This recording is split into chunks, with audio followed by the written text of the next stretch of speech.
Did you know that two of Marvel's most debated powerhouses, Scarlet Witch and Jean Grey, are probably some of the most misunderstood characters in all of comic scaling? Because depending on who you ask, they are either overrated cosmic gods or massively underrated reality breakers. And the truth sits somewhere far more complicated than both sides want to admit.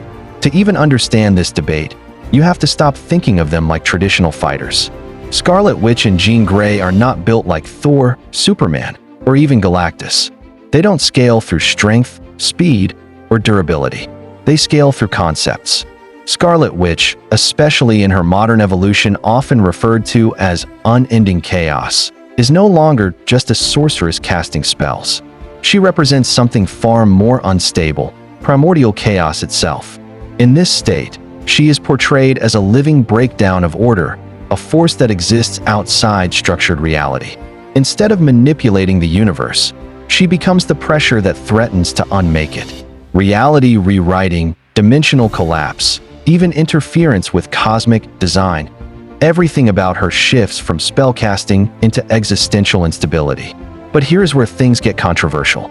Some interpretations push her extremely high in scaling discussions, even suggesting she can operate outside cosmic authority structures like the Living Tribunal. The idea is simple. If she embodies chaos that predates order, then she is not bound by the same rules the multiverse enforces. But even then, Marvel rarely presents her as an absolute authority above the entire hierarchy.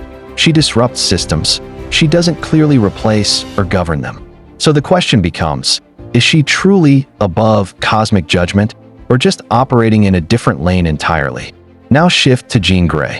When bonded with the Phoenix Force, especially in her highest interpretations like the White Phoenix of the Crown, Jean becomes something even harder to categorize. She is not just powerful, she becomes a representation of life, death, and rebirth on a universal scale.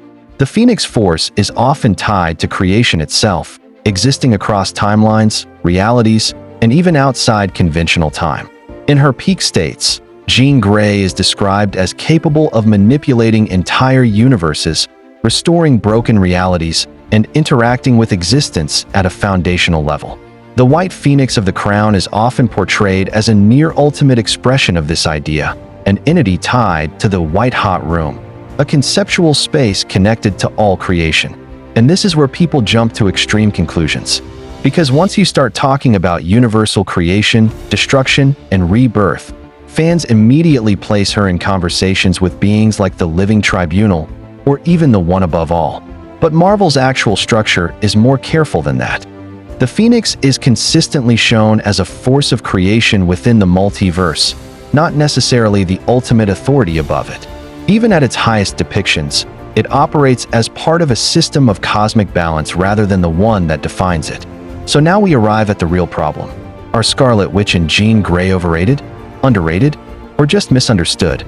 The answer is uncomfortable for power scalers. It depends on how you define power. If you define power as raw destructive output, then yes, people often exaggerate their consistency. If you define it as narrative and conceptual influence, then they are among the most dangerous beings in Marvel. But neither of them cleanly fits into a simple hierarchy where you can confidently say they sit above or below entities like the Living Tribunal or the One Above All, because those beings represent something different entirely. The Living Tribunal is structured cosmic judgment, the enforcement of balance across the multiverse. The One Above All is the conceptual source of creation itself. Scarlet Witch represents chaos that breaks structure. Jean Grey represents creation and rebirth within structure. They are not just stronger or weaker. They are different functions of existence.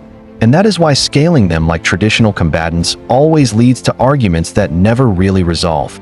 Some versions push them to universe-altering levels, others ground them heavily for narrative balance, and their peak states often exist in symbolic or metaphysical contexts rather than consistent battle logic. So in the end, they are not simply overrated or underrated. They are misunderstood. Because Scarlet Witch and Jean Grey were never designed to be measured like fighters in a tournament bracket. They are forces of instability and creation, written to represent what happens when reality itself stops behaving like something that can be easily scaled. And that leaves one final question. When a character stops being a fighter and becomes a concept, how do you even define their limits anymore?